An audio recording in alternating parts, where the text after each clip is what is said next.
Krishna, Hare Krishna, Krishna Krishna, Hare Hare, Hare Rama, Hare Rama, Rama Rama, Hare Hare, Hare Krishna, Hare Krishna,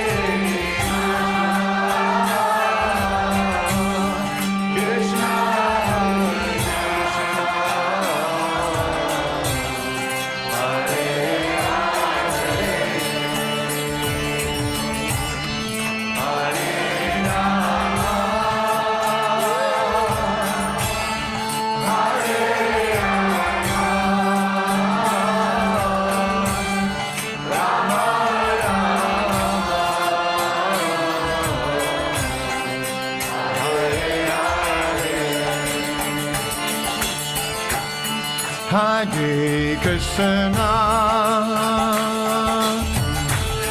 Hare Krishna, Krishna Krishna, Hare Hare, Hare Rama, Hare Rama, Rama Rama, Hare Hare, Hare Krishna, Hare Krishna, Krishna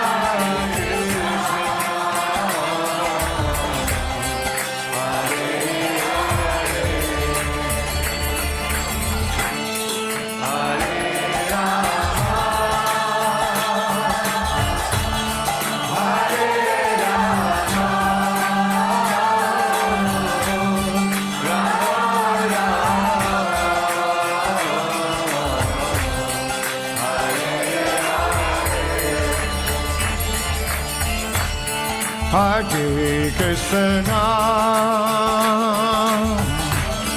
Hare Krishna, Krishna Krishna, Hare Hare, Hare Rama, Hare Rama, Rama Rama, Hare Hare, Hare Krishna,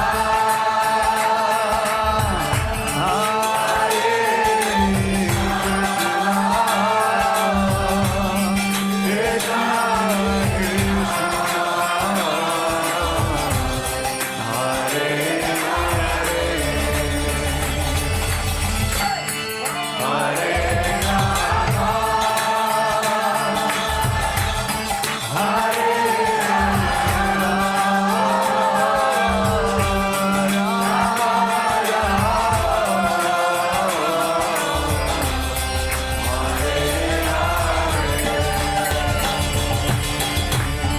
Krishna Hare Krishna, Hare Krishna, Krishna Krishna, Hare Hare, Hare Rama, Hare Rama, Rama Rama,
Hare Krishna, dear devotees, please accept my humble obeisances. All glories to Srila Prabhupada.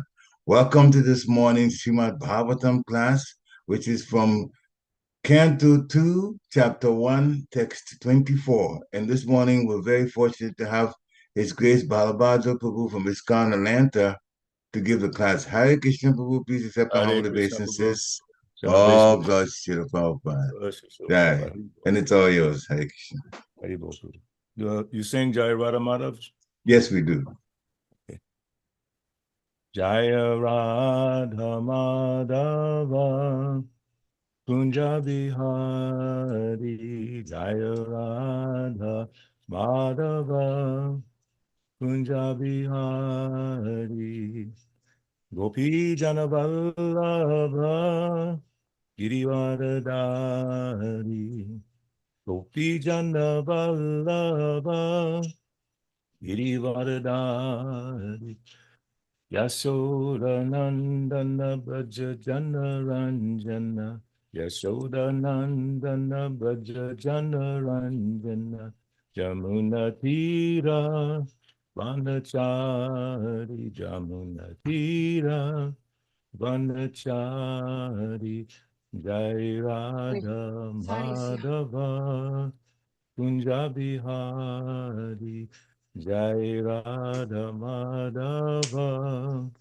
Kunja Bihari Gopi Jana Vallabha Girivardhari Gopi Jana Vallabha Girivardhari Jasodanandana Braja Janaranjana Yashodanandana Braja Janaranjana Jamuna Tira Vanachari Jamuna Tira Vanachari Jaya Radha Madhava Kunja Vihari Jai Radha Madhava Kunja Vihari Jayam Vishnupad Paramahamsa Paribrajakachaja Ashtottarasita Shishimari Divine Grace A.C. Bhakti Vedanta Swami Shilo Prabhupada Ki Jai Jai Nityalila Pravishta Om Vishnupad Paramahamsa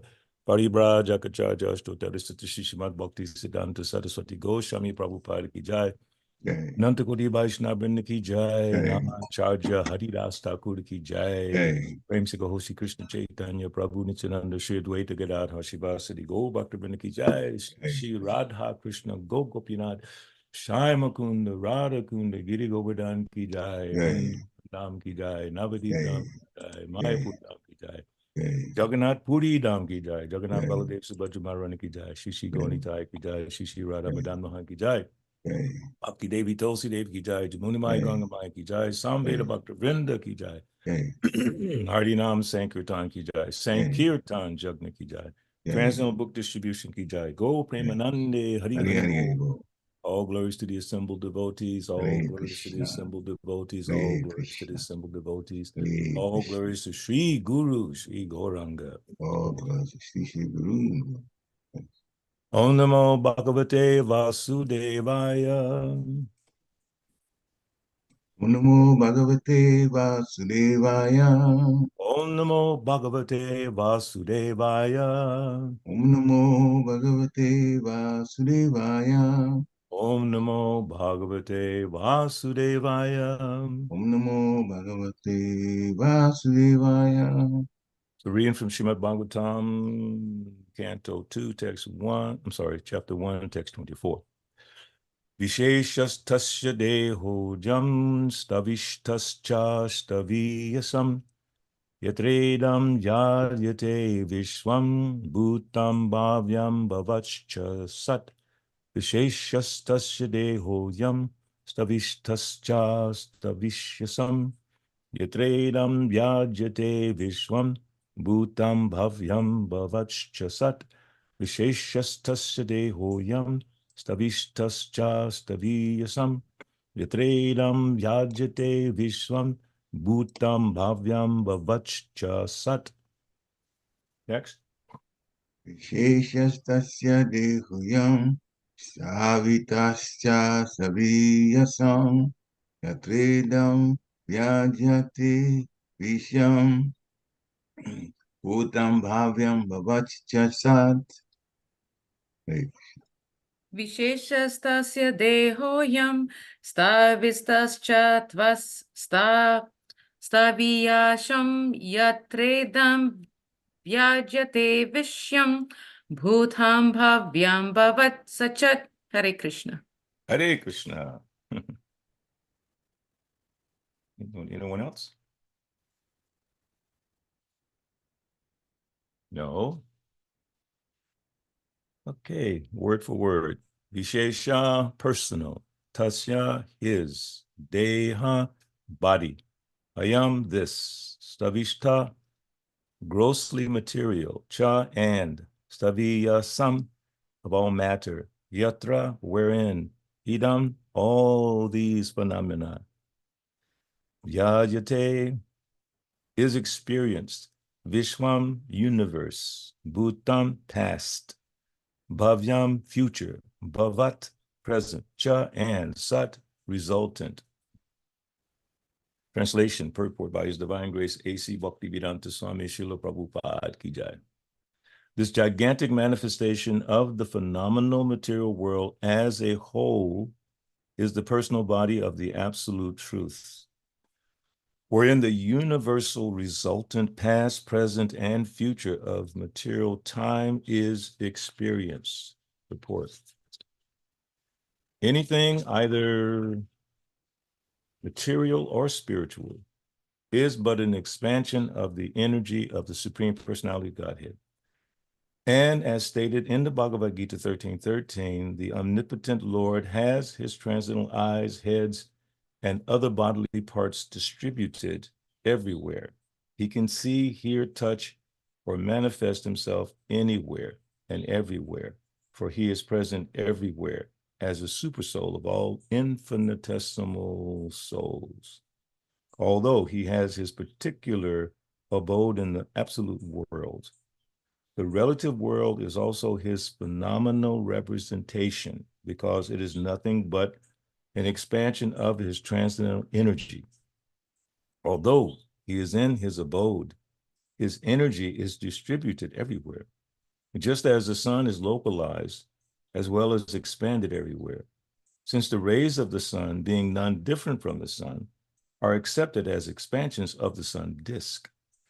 In the Vishnu Purana 1.22.52, it is said that as fire expands its rays and heat from one place, similarly, the Supreme Spirit, Personality of Godhead, expands himself by his manifold energy everywhere and anywhere.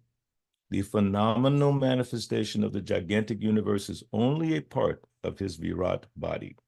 Less intelligent men cannot conceive of the transcendental, all spiritual form of the Lord, but they are astounded by his different energies.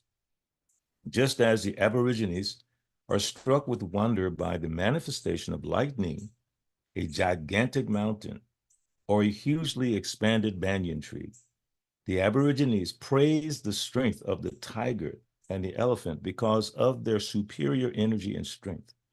The Asuras cannot recognize the existence of the Lord, although there are vivid descriptions of the Lord in the revealed scriptures. Although the Lord incarnates and exhibits his uncommon strength and energy, and although he is accepted as the Supreme Personality of Godhead by learned scholars and saints like Vyasadeva, Narada, Asita, and Devala in the past, and by Arjuna in the Bhagavad Gita, as also by the acharyas like Sankara, Ramanuja, Madhava, and Lord Sri Chaitanya in the modern age.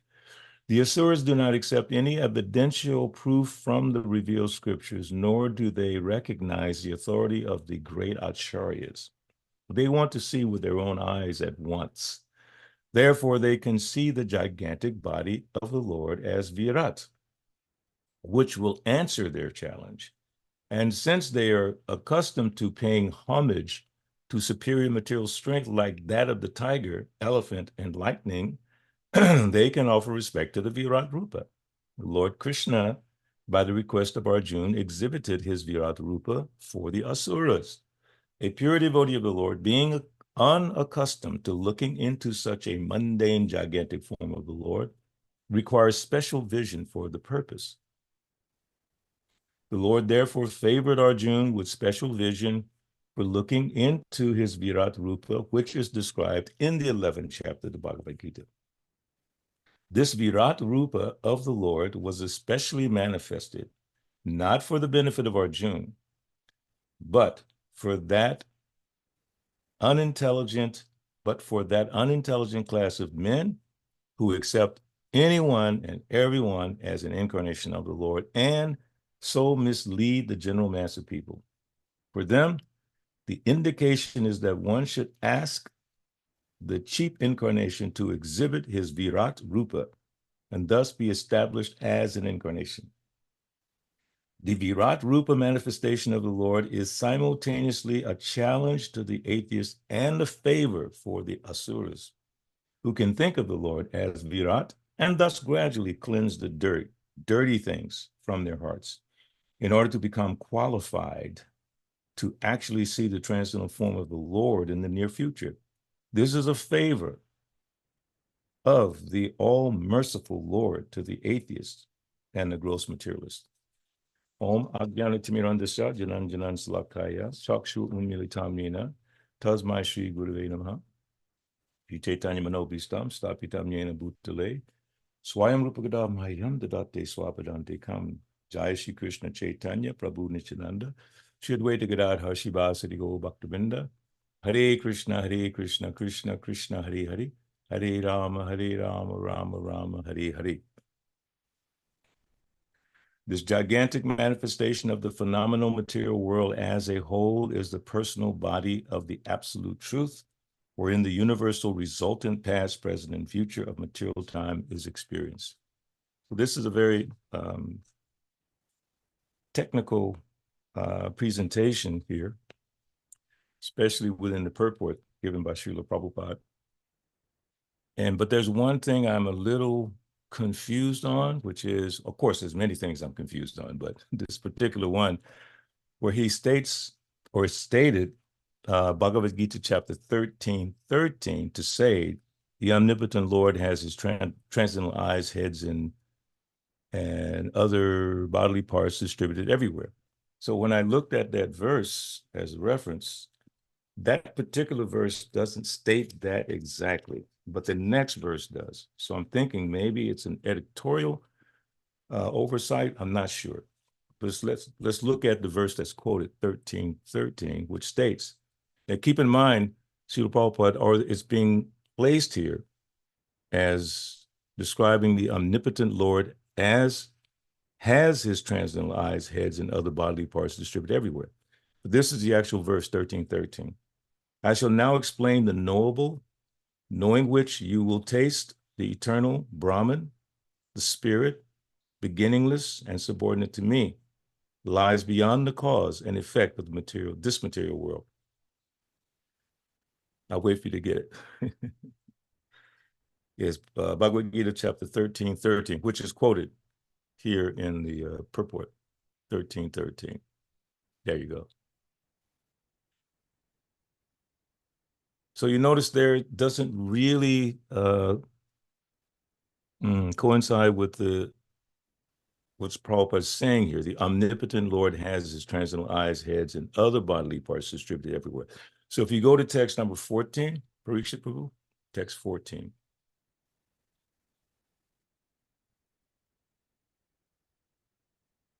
There it is. Yes. That's the Go back right here, 13:14. Now, where you're showing there, it actually says 13:14. Mm-hmm. Okay, same, 13:14, got it. So here, everywhere are his hands and legs, his eyes, heads, and faces, and he has ears everywhere. In this way, the supersoul exists, pervading everything. So that seems to be more appropriate to what Srila Prabhupada is saying after quotes 13:13. The omnipotent Lord has his transcendental eyes, heads, and other bodily parts distributed everywhere. So I hope I'm not, stepping over what is there in the purport, 1313, but 1313 doesn't really relate to what he's saying in that statement. The omnipotent Lord has his transcendent lives heads, whereas 1314 actually does. Everywhere are his hands and legs, his eyes, heads, and faces, and he has ears everywhere. In this way, the supersoul exists, pervading everything. So forgive me if I'm jumping ahead on that, but that seems to be more appropriate to what he's saying in the purport. Anyway, I'm going to speak from that perspective. So 1314 in the purport, Srila Prabhupada explains, as the sun exists diffusing its unlimited rays, so does the supersoul, or Supreme Personality of Godhead. He exists in his all-pervading form, and in him exist all the individual living entities, beginning from the first great teacher, Brahma, down to the small ants. Their unlimited heads, legs, hands, and eyes, and unlimited living entities. All are existing in and on the supersoul. Therefore, the supersoul is all-pervading.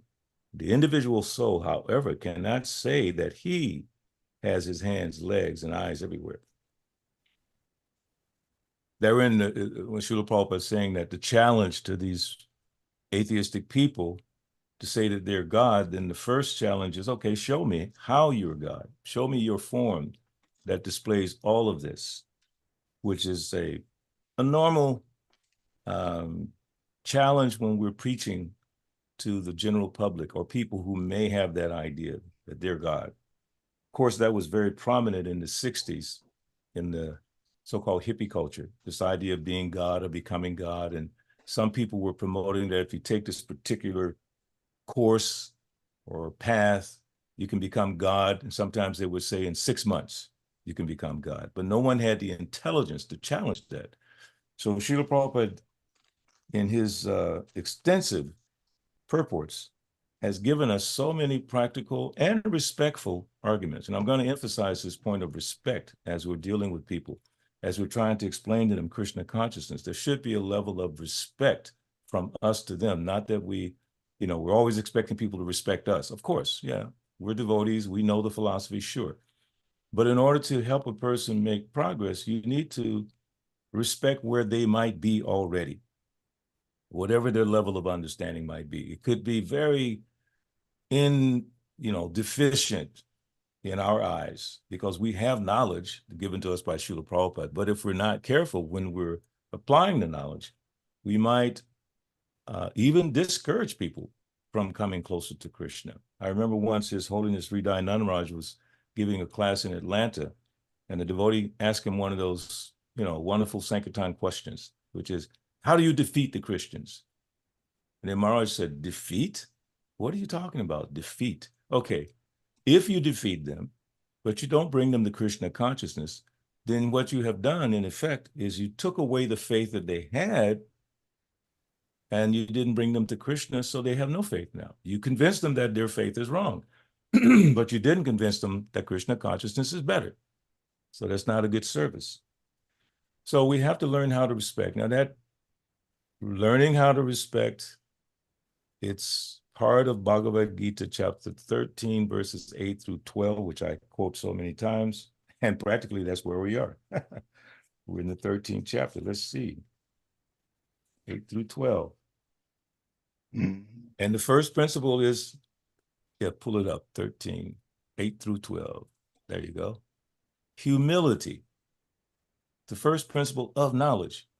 So we have knowledge, but are we humble? And what does humble mean? Prabhupada says in the purport, humility means not being anxious for the satisfaction. As for the knowledge outlined here, the items may be analyzed as follows. Humility means that one should not be anxious to have the satisfaction of being honored by others. Even that person that we're talking to, that we're trying to help, or sell a book to, or we're giving a lecture at a university or somewhere, we have to be careful not to be seeking respect from that person or to be appreciated, not being anxious for the satisfaction, I like that word, satisfaction of being honored, because that's sense gratification. That's not spiritual, that's sense gratification, the satisfaction of being honored by others. That's a form of sense gratification. And we get lost in that. We get entrapped in that sometimes under the guise of preaching. Because if we're not careful to keep our, focus clear, then under the guise of preaching, the ego might flare up. It's like when we're watering the seed of the bhakti lata, the weeds can also grow if we commit offenses, if we have the wrong mindset. Therefore, Rupa Goswami says, advancement in devotional service depends on the attitude of the practitioner. And that is a challenging thing, to always have the right attitude on what we're saying or doing or trying to achieve by bringing people to Krishna consciousness. We're not trying to gather followers.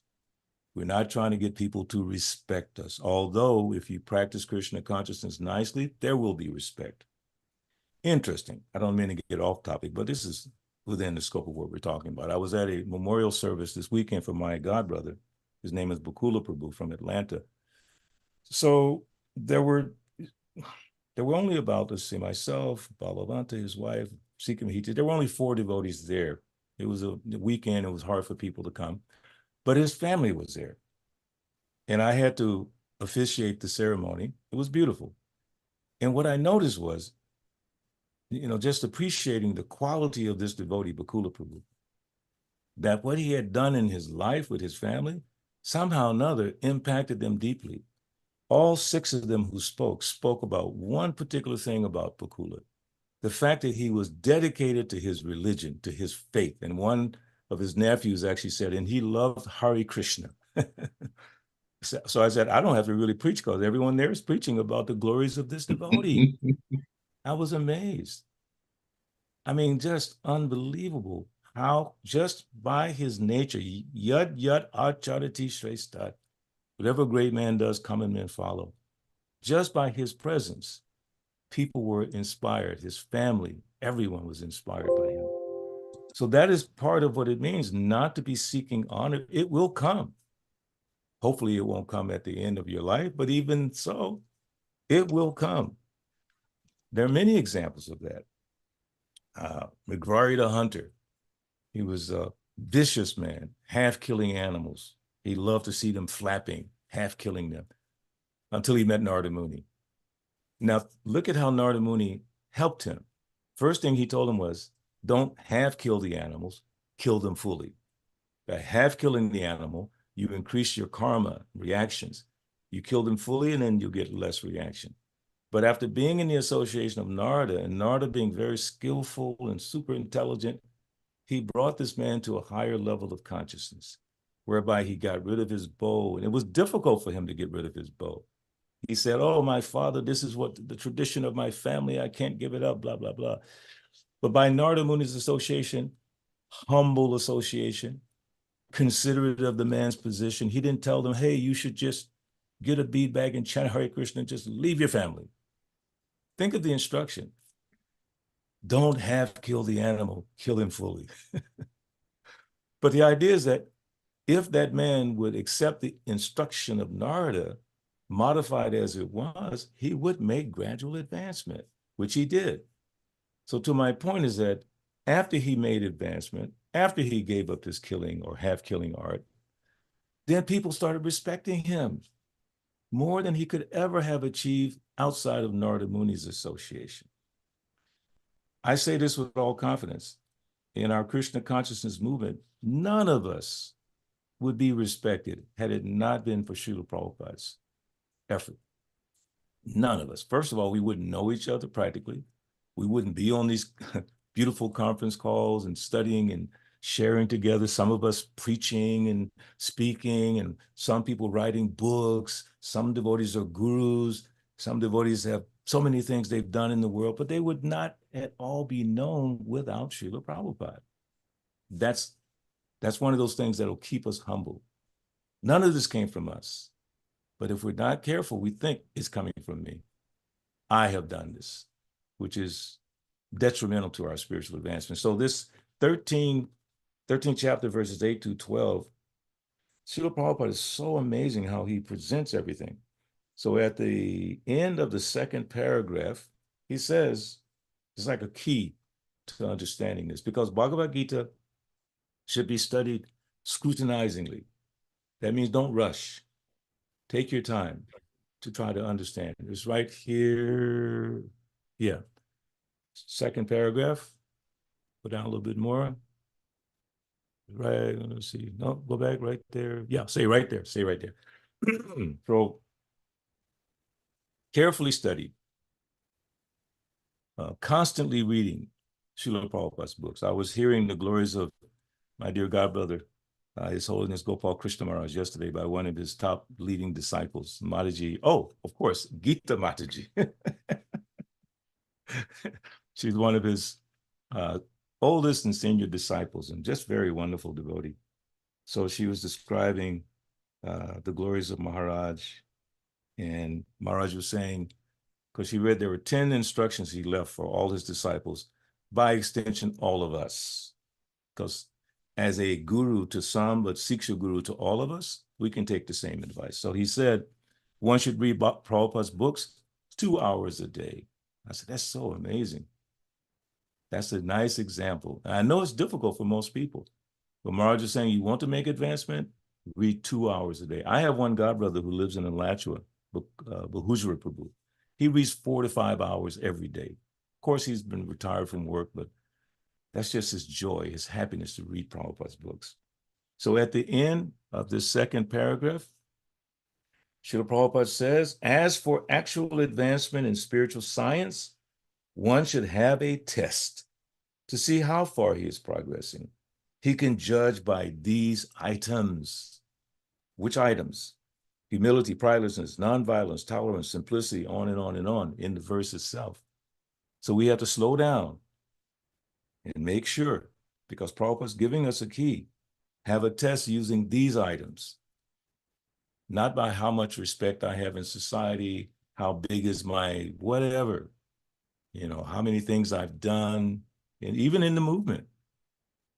When Gita Mataji was explaining the accomplishments of Gopal Krishna Maharaj, and she said something, 100 million books have been distributed by his efforts in encouraging devotees.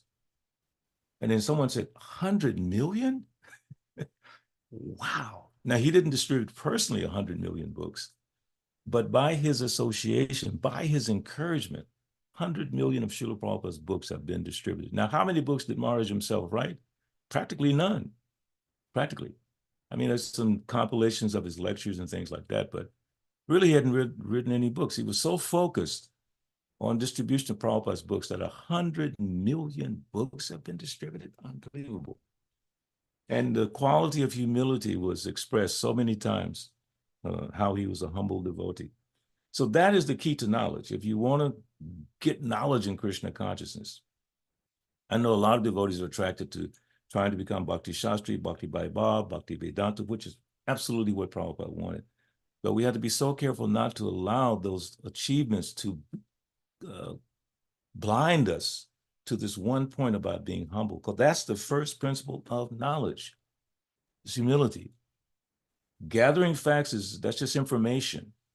Anyone can take Prabhupada's books and gather information. But that knowledge comes from practicing according to, as things are being described, like here, humility being first, and then pridelessness being another part. Just similar things. Then Lord Chaitanya tells us, Trinadapi Sanichena. Why is it emphasized so much? So back to the point of the discussion today is that when we're dealing with people and we're trying to express Krishna consciousness, we have to do it systematically and carefully and with respect based on humility. Okay, we're not trying to get people to say, hey, you're right. Everyone wants the other person to say, oh, you're right. Everything you said is right. I have a quote that I made up. It says, you have a right to your opinion, but it doesn't mean your opinion is always right. So in order to free ourselves from that possibility of being challenged on our opinion, we should stick to Shastra, Shastra Chakshusha. See things through the eyes of the Shastra. And when we're presenting Krishna consciousness, do it according to how Srila Prabhupada did it, how the Acharyas did it, not about how our minds are saying we should do it like this. I was thinking this morning when, getting ready for this class, it's funny, whenever you're getting ready for a class, you might have all your little notes written down. Then all of a sudden something pops in your brain. So what is that popping in your brain? And then we think, oh, I am so smart. I just thought of this. No, it's the super soul, which is the topic today. Super soul. Sarva Shachaham Ridishani Visto, Matas Matir Gyanam Apohanam Cha, Vedaistra Savar Aham Eva Veja, Vedantakrit Veda Vid Eva Chaham. He's in everyone's heart, and from him come forgetfulness, remembrance. Not everything comes from him. Should never forget. So, as I was thinking, one of the old questions that I was trained to use on Sankirtan to elicit a conversation with people, to find out where they are. Okay, when we're preaching, you need to know a little bit where people are coming from.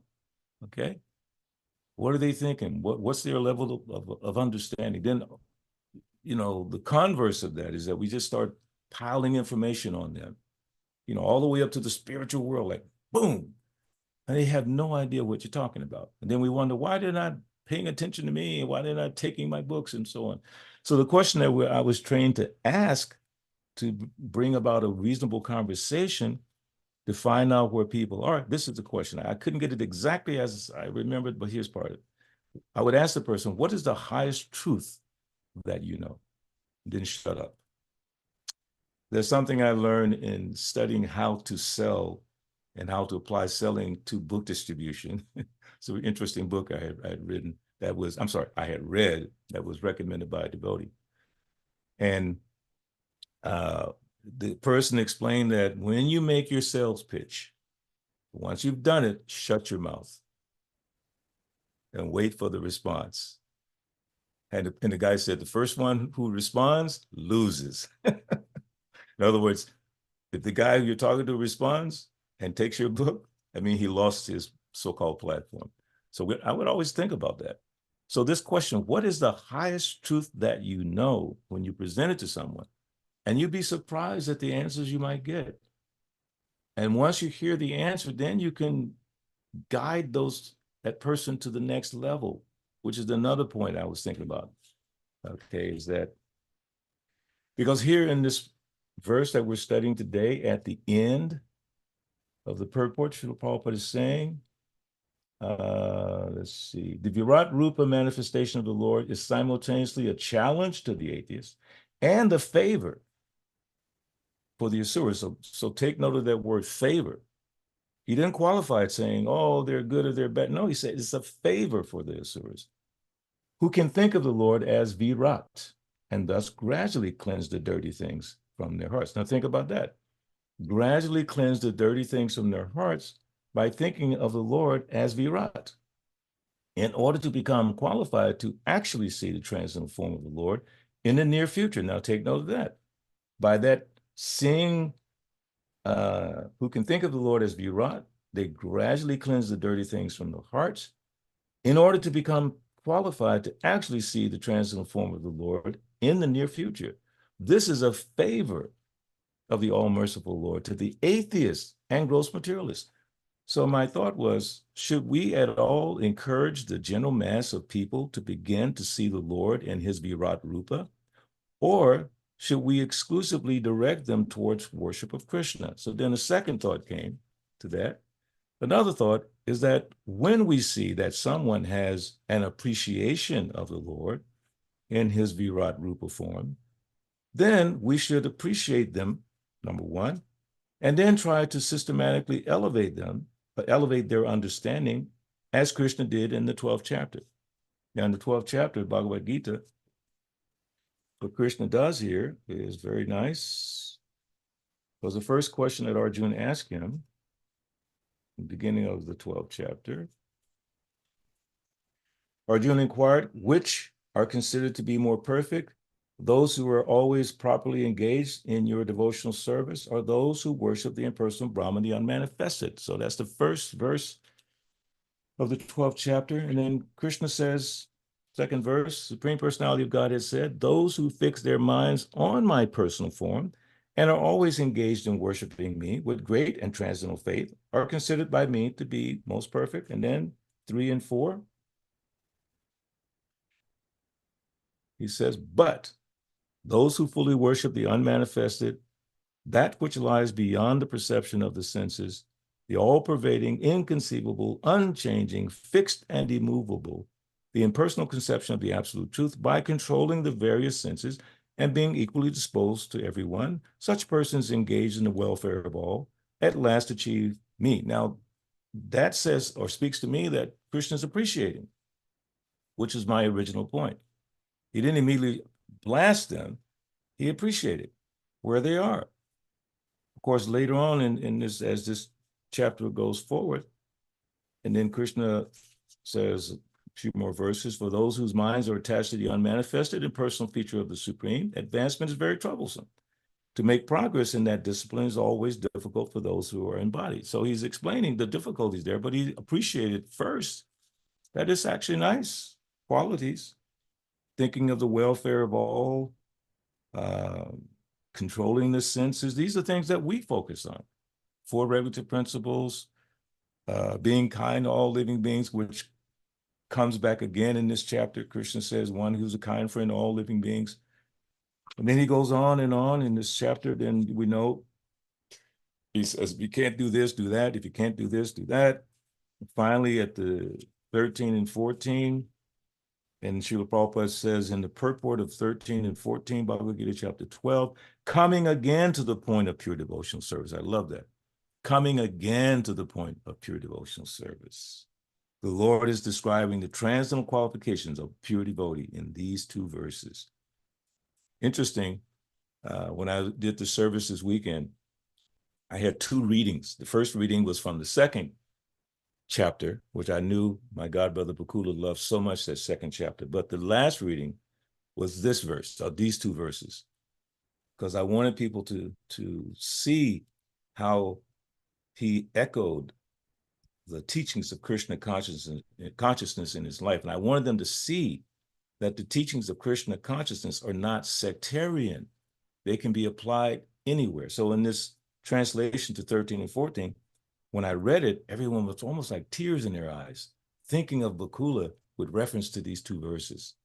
One who is not envious, but is a kind friend to all living entities. And I would stop and let them think about that, because everyone had said that he was a wonderful person, kind to everyone. Now they can see where he got that from, or what inspired him to be like that, right here in Bhagavad Gita.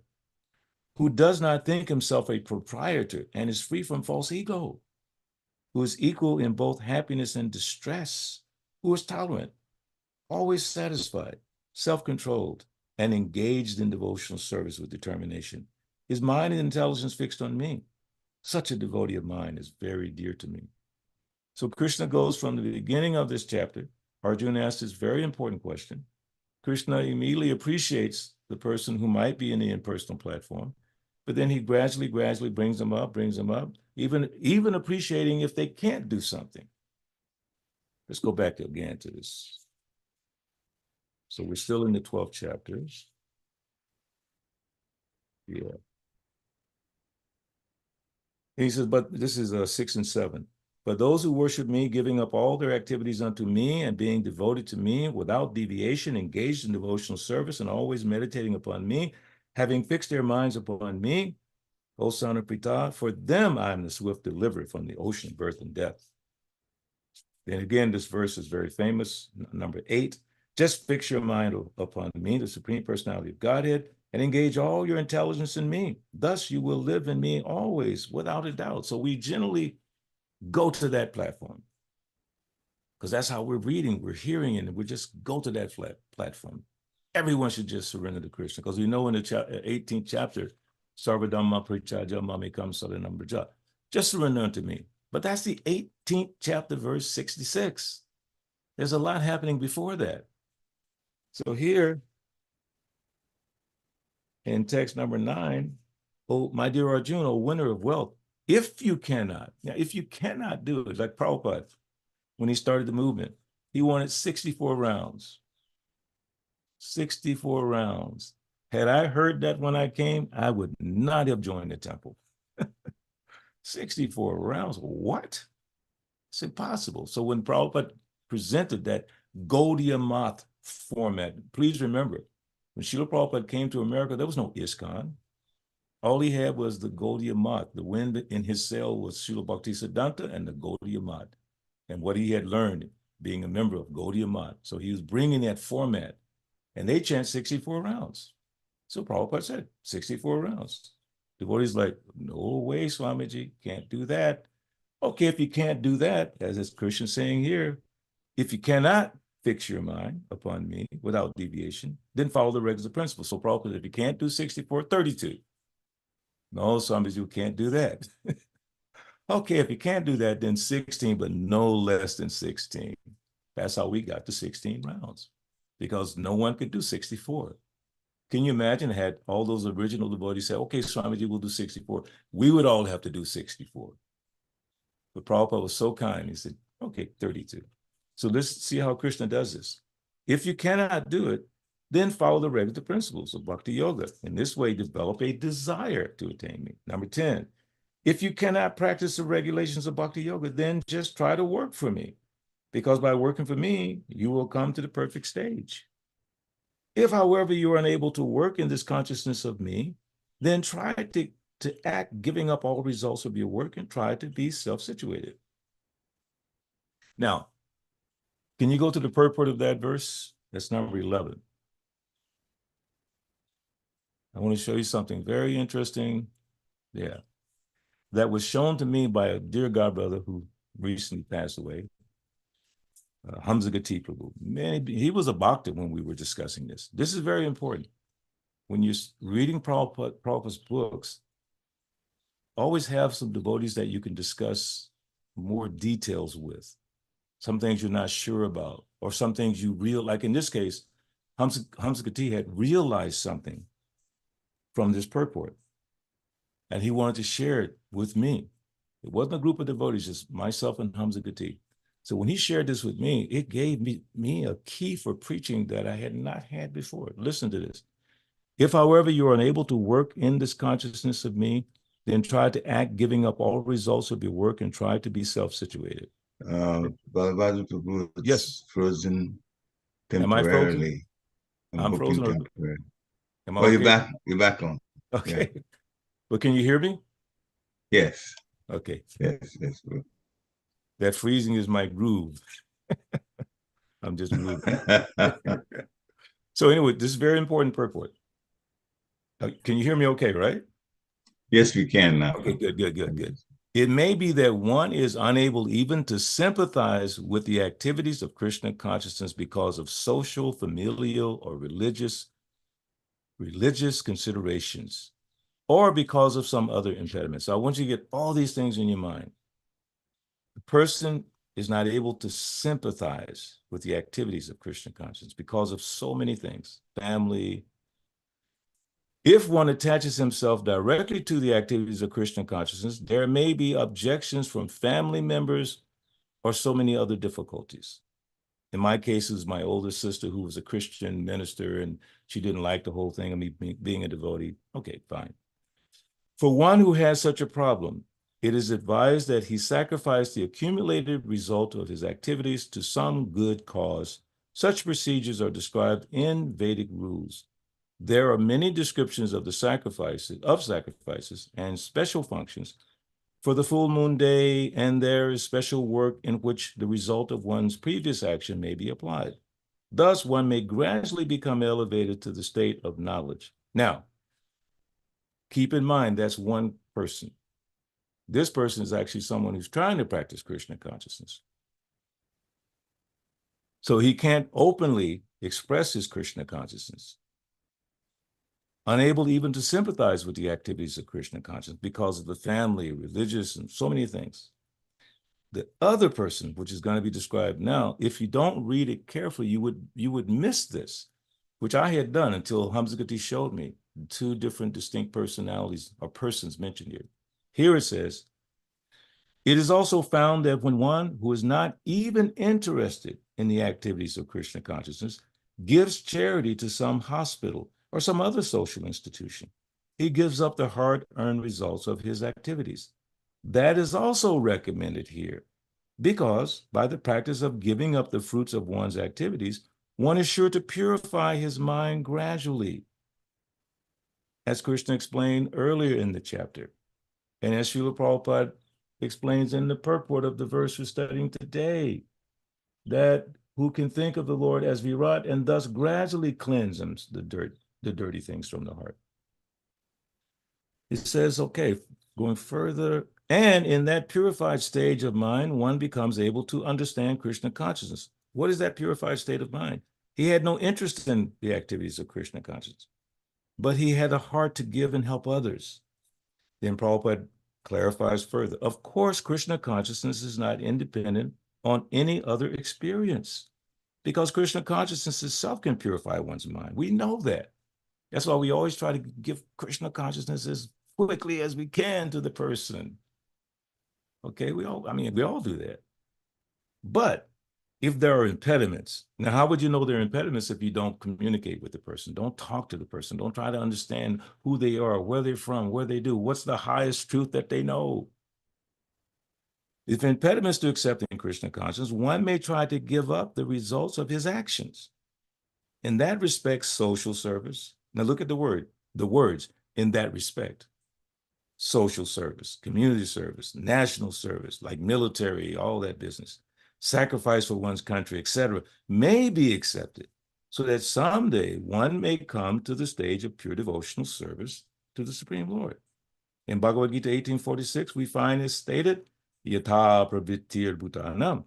If one decides to sacrifice for the supreme cause, even if he does not know that the supreme cause is Krishna, he will come gradually to understand that Krishna is the supreme cause by the sacrificial method. So this wonderful verse that we're reading today and describing the Lord in his Virat Rupa form, and then Srila Prabhupada saying that it is a, what's the word he uses? Gift or blessing, favor. That's the word that Prabhupada uses, favor. This is a favor of the all-merciful Lord to the atheists and the gross materialists. What is that favor? The Virat Rupa manifestation of the Lord. This is the end of the purport, the last sentence or so. Virat Rupa manifestation of the Lord is simultaneously a challenge to the atheists.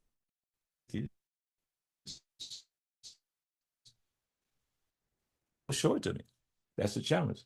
And a favor for the asuras, who can think of the Lord as Virat, and thus gradually cleanse the dirty things from their hearts in order to become qualified to actually see the transcendent form of the Lord in the near future. This is a favor of the all-merciful Lord to the atheists and the gross materialists.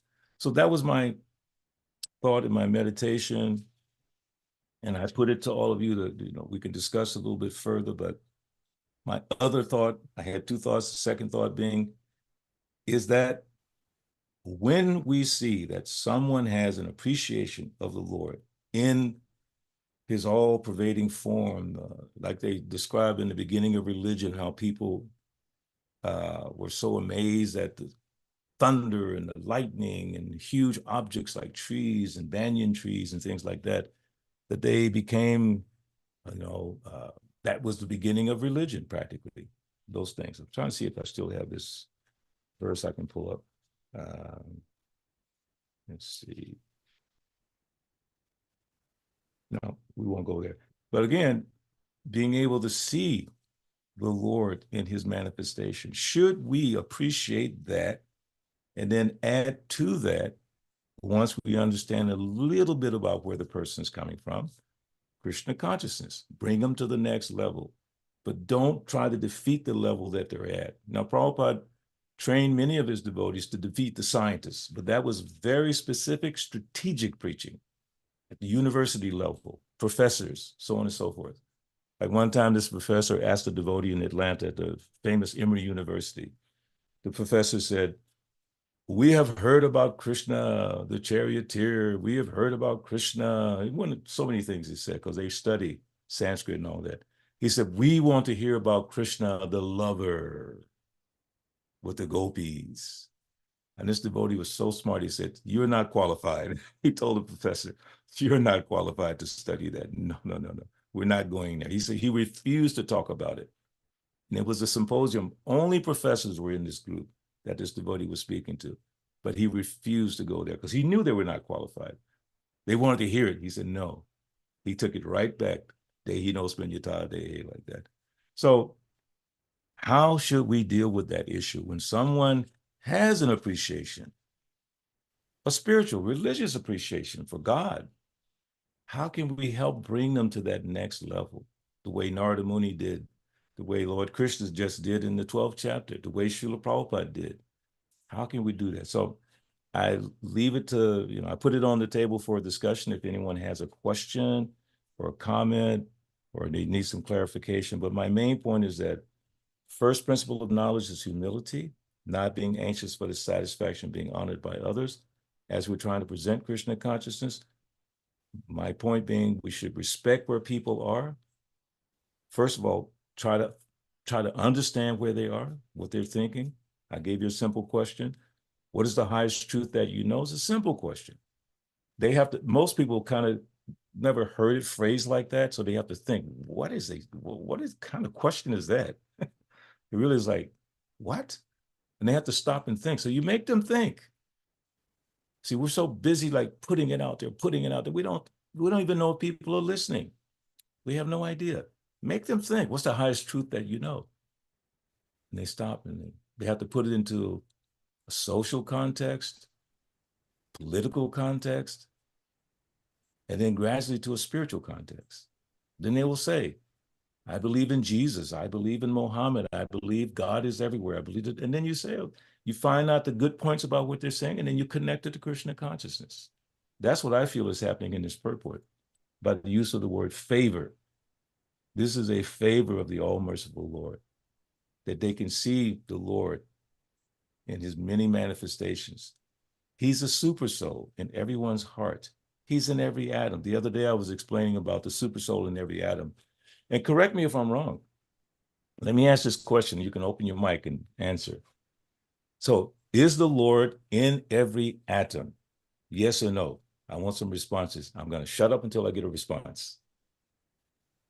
Yeah, I guess people that accept on the basis is started to the Prabhupada. The answer, according to what I read, is yes. Honestly, what do you say? You're shaking your head. I want to hear that voice. Where's that voice? Yes, Prabhu, that's what Prabhupada said. Anybody else? I don't know who PD is, but I see PD. Who is PD? That's still me. I have my cell phone Okay, monitoring. Parikshit Yeah, Das, okay. yeah, that's me. Anyone else? Some of you might be at work. I'm sure you can't talk, but anyone else? Is, okay, the super soul in every atom. First question. More answers. Anyone? Okay, I guess you're all kind of working or busy. Yeah, many of them are listening. But the answer is yes. Okay, we got that settled. The answer is yes. Is the body made of atoms? What's the next answer? Is the body made of atoms? Yes, overwhelmingly. Now I'm putting it out there. I know somebody in the class can raise their hand and say, is the body made of atoms? But the answer is yes. Asuya, what do you say? Yes. Bunch of atoms and nerves and neurons and all kinds of stuff. They all are atoms. They're all atoms, exactly. Okay. Now, we've established 2 points. Super souls in every atom, and the body is made of atoms. But we also know the super soul is in everyone's heart. Ishwar Sarvabhuta Namri Deshe Arjuna Sarva was it 15:15 Bhagavad Gita. So those two facts are there. That means we're the predominating soul of this body, and there's a super soul with us in the region of the heart, but he's also in every atom. We already said that. We already agreed. Every atom that makes up this body. Wait a minute. How many super souls are right here in this body? If, in fact, the super soul's in every atom, he's all pervading, then your mind goes, it explodes. That's why when Lord Brahma saw Krishna, when he saw the cowherd boys and the calves that he had stolen, put away, came back time and checked on it, and then they were still there and they were manifesting 4 hands and all that, he went nuts. It's called Brahma Vimohana Leela. He could not comprehend. In the beginning of that story, Brahma knew about Krishna, but this little boy in Vrindavan He wanted to see some more glorious pastimes. Those are the words that Prabhupada uses. He wanted to see some more glorious pastimes. That's why he took the cowherd boys and the cats, just to see, how wonderful is Krishna. And after he saw it, he was like amazed, because he knew Krishna from the beginning. Hene Brahma Hridayadi Kaviye. From the very beginning. What do you think? Brahma Samhita comes from Brahma's realization of the spiritual world. So he knew Krishna, but he wanted to see, he didn't know Krishna like this. He wanted to see something more glorious, and he did. It was like, so when you stop and think about every atom, the super soul exists, and my body is composed of atoms. I mean, it's just like mind-blowing. But if we don't take the time to stop and think about this, we'll be mind blown by material advancements in society. Oh, the new iPhone that's coming out, the new opportunity to make money, the new whatever it might be. But we should just be mind blown every day by what we're reading and studying and hearing from Srila Prabhupada and his bona fide representatives. So then the rest of our day, our minds have been opened. I heard a very nice example one time at a meeting that I went to. And the gentleman explained that a mind is like a parachute, useless if it's not open, right? That's You nice. jump out of an airplane and your parachute doesn't open, you're in trouble. You jump into the day, today's work, you go out there and do whatever you do, and your mind is not blown in Krishna consciousness. In the Bhagavatam, first canto, second chapter, I forget which number of the verse, after Nasta Praishabhadrisu, it says, being rejuvenated by this process of Nasta, regularly hearing Bhagavatam, serving it, but being rejuvenated, mind blown, opened up. Then we go to our work in life, whatever it is we do during the day. Like Krishna told Arjuna, fight and remember me. But that fighting meant 640 million people died because of that fighting. But Arjuna understood that I can fight and remember Krishna when his mind was blown. In fact, that 11th chapter, which is referred to in the verse today about the universal form, Arjuna's mind was totally blown.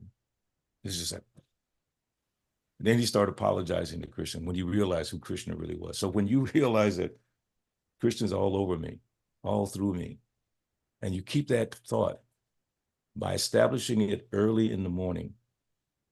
Another thing that's so nice, Lord Krishna, when Narada Muni went to visit him in the palaces, and it describes that, well, actually, Lord Krishna's dealings with Rukmini. So Krishna would rise 3 hours early before the sunrise. Now, we normally say, Brahma Muhurta is an hour and a half or so, but it says Krishna 3 hours before, and he would begin to worship on himself. And it explains that who else is he going to worship besides himself? So that early morning time, even those who are not devotees realize that early morning time, early to bed, early to rise, makes a man healthy, wealthy, and wise. That term we use, healthy, wealthy, wise, comes from that statement. Early to bed, early to rise.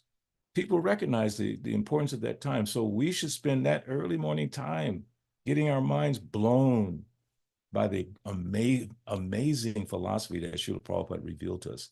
Then throughout the day, it just keeps coming back, thinking all the things we studied that morning, and carefully study. Slow down. Words mean a lot. Today's word for me is favor. It's a favor to the atheist and the gross materialist. I'm not going to look at this purport and say, I'm going to go out and defeat the atheist and materialist. I'm thinking there's a favor the Lord gave them that Prabhupada explained, that they can appreciate his creation. Now, some devotees will say, that's just Maya. People go to see the Grand Canyon and they go to all these different places, and we just say it's all Maya. But they're appreciating the Lord's energy. But you just have to show them that it's the Lord's energy. They never heard that before. Like there's a song from the 60s, everything is beautiful in its own way, because it is. The only bad thing, as Srila Bhaktisiddhanta would say, is the lack of Krishna consciousness. So appreciate that they have an ability to appreciate Krishna's energy, appreciate that, and then show them that it comes from the Lord by explaining about the Brahma Jyoti, the energy of the Lord, just like the sun. So many beautiful examples. So that's my thought, is that we should learn how to appreciate people where they are, and then intelligently, skillfully, artfully bring them closer to Krishna, as has been demonstrated here in this purport. I showed you some other examples. It's all there to confirm. Yes, don't just try to pound people's head with Krishna consciousness without understanding where they are and how you can gradually bring them up. So I'll stop there. See if anyone has a question or a comment. Thank you very much, Prabhu. This was Thank very, you. Thank you very for tolerating me. wonderful.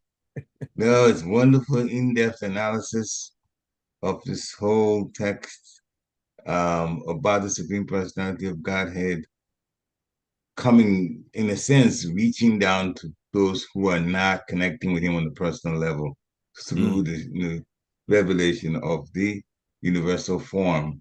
The form is, the content of the form is material, but still, those who are gross materialists can figure out, they know of that, the greatness of the Lord, just through that.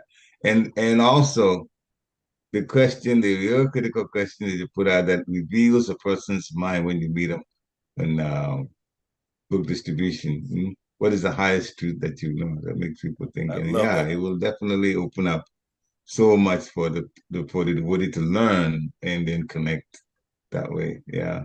Thank you very much. There's so many points about this. And devotees, if you have question, comment, realization, please unmute yourself and start. Let's have some Krishna Katha here. Hare Krishna. So nice to see Anyone? you, Anasuya. Prabhu, I was just about to say the same thing. Please accept my humble obeisance to August Prabhupada. This morning, when I was returning from the temple, I said, at least today I can hear Balabhadra Prabhu's class. Because every Tuesdays, it's me and Chandramali Swami in his class. And I always miss your class. So I'm so grateful, really grateful that I could attend your class, Prabhu. Thank you for this wonderful class. Prabhu, you mentioned a point about the right approach. And I think that's the key word, the right approach, you know. And before the right approach, Prabhu, how important it is for us to really learn the psyche of others before approaching. I think it's critically important. Just like when we're giving a lecture, public lecture, you kind of need to read your audience, as they say. Like when I spoke on Saturday at this program for my godbrother, his daughter, I've known her since she was born. She told me, she said, Balabhadra, I don't care what they think. They need to hear about Krishna. She said, because they were all materialistic people, right? All the family. She said, Prabhu, I don't care what they think. I want them to hear the glories of my father as a devotee, because she thought they would just talk about his material past. But fortunately, everyone talked about his devotional life. I was like amazed. I couldn't believe what I was hearing. They were appreciating his devotional life. So what I did was I looked around, see what kind of people were there, and they were looking at me because, you know, amongst all those people, I'm probably one of the only African-American guys there. You know, they were looking, checking her out, you know, and I'm looking at them, checking them out, and I'm interacting a little bit, just testing the waters a little bit. So when I got up to speak, I kind of understood how to speak to them, how to bring Krishna consciousness into the conversation about their relative, departed relative.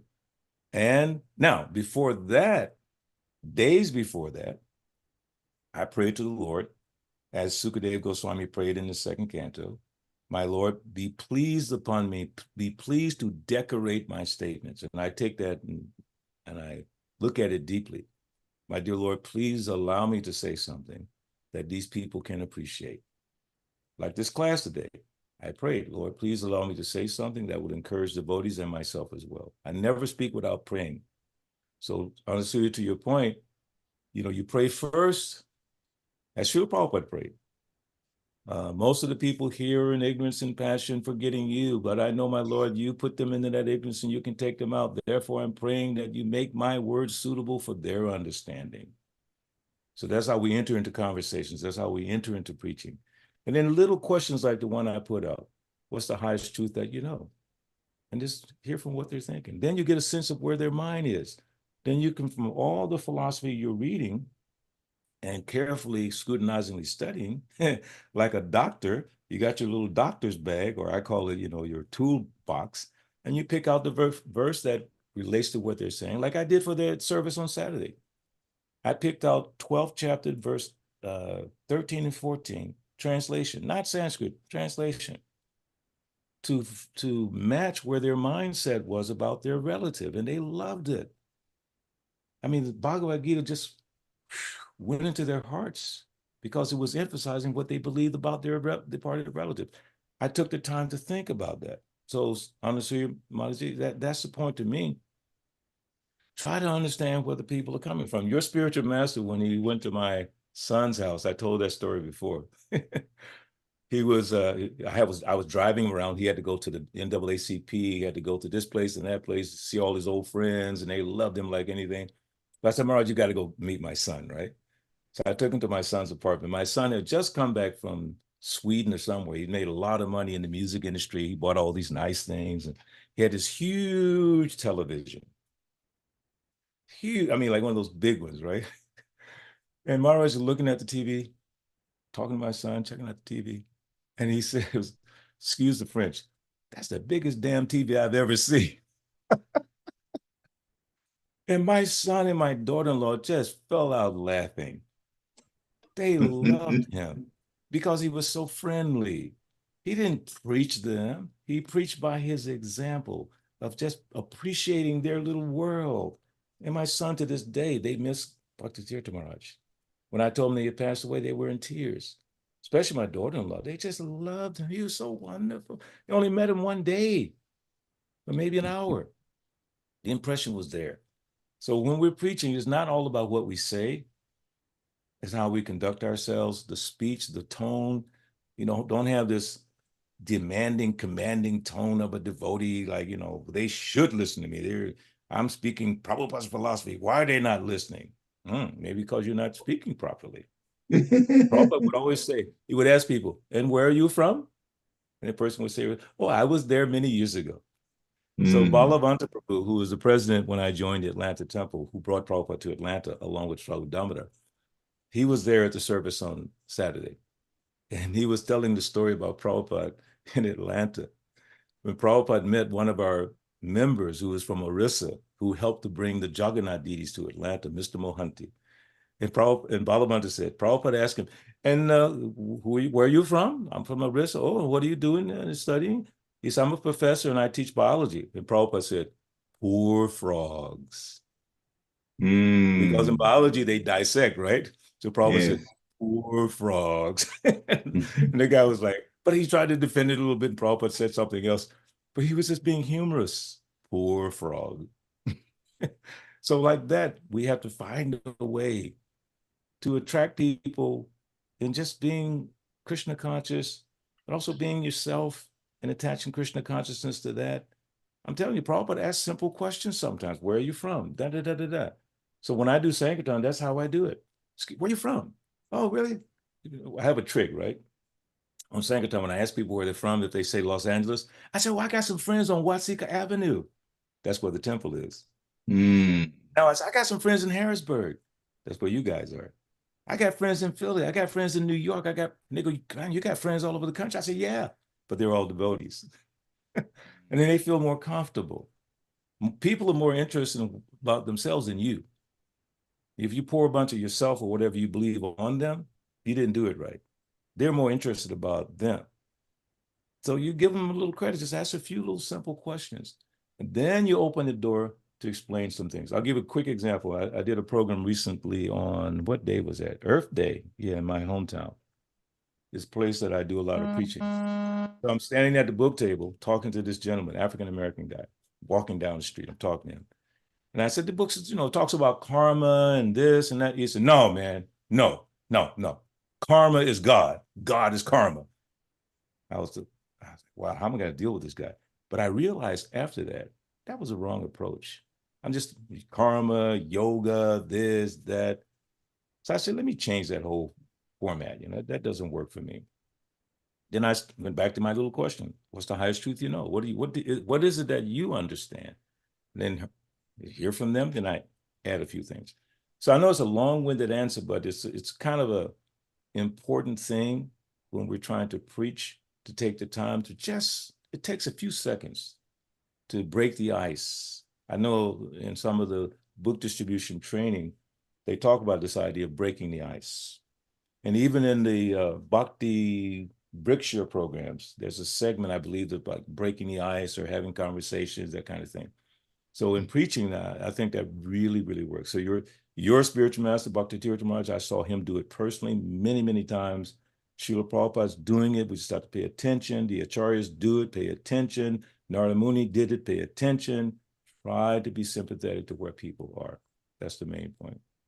And then apply Krishna consciousness to their particular situation. Like if I take off my glasses and say, hey, you need glasses? Here. What? My prescription is for me, not for you, right? So I need to know what you need. Some people are not ready to hear about, the 4 regulative principles. Why would you talk about that so quickly? The other day I heard a young man, kind of a poet, rapper kind of guy, and he was explaining about the effects of chicken. Like he said, you people like your chicken. It was an African-American guy. He said, you love your chicken. I know you go to chicken, this and that. But what you don't know is they inject sexual hormones into that chicken to produce quicker. And those sexual hormones are going into your body. That's why you're oversexed. I was like, wow, what an amazing analysis. And I was appreciating this guy. I wish I could meet him and share some more things with him, because that's aligned to where we are. While we don't eat meat because of certain effects. I remember explaining this sometimes in preaching, that during the olden days when they had wars and things like that, where they go in the battlefield and fight, the night before they eat a lot of meat. They call it mutton, whatever, to make them angry. And so those are the negative effects. So just by hearing what that young man was saying, I'm thinking how to preach to him. How can I get in touch with him? I've done that many times. Heard what someone said, saw an opening, and then one more quick story. I'm always saying quick, but going too long. Bhattacharya Maharaj and myself, I was getting interested in the UFO phenomenon, not just because of UFOs, but because I saw the connection. Extraterrestrials, demigods, higher beings, right? And Prabhupada says it's foolish to think there's no life on other planets. So I said, there's a way I can get in there and preach. So I went and bought a book, Aliens Among Us by Ruth Montgomery. And that book, I was reading it. And then one segment of the book said, and this guy saw Krishna in the kitchen one day. And I went, whoa, what is this, So I called Bhattacharya Maharaj. I said, Maharaj, I'm thinking about doing some preaching with the UFO people. And I bought this book. It's called Aliens Among Us with Ruth Montgomery. He said, Balabhadra, I bought the same book yesterday. I went, whoa. Because he had a way of connecting it. So also Sariputta Prabhu had a way of connecting it.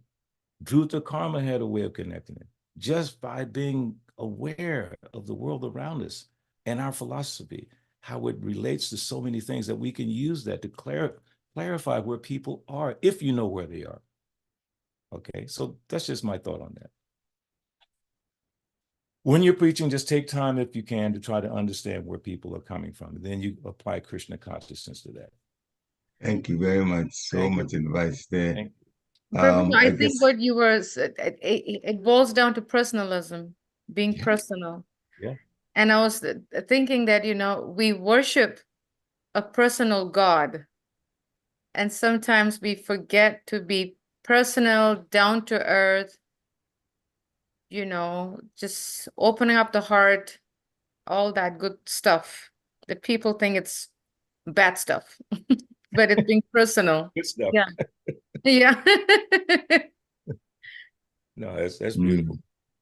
I mean, I took a teacher's training course from Mayapur from this wonderful young devotee, very young devotee.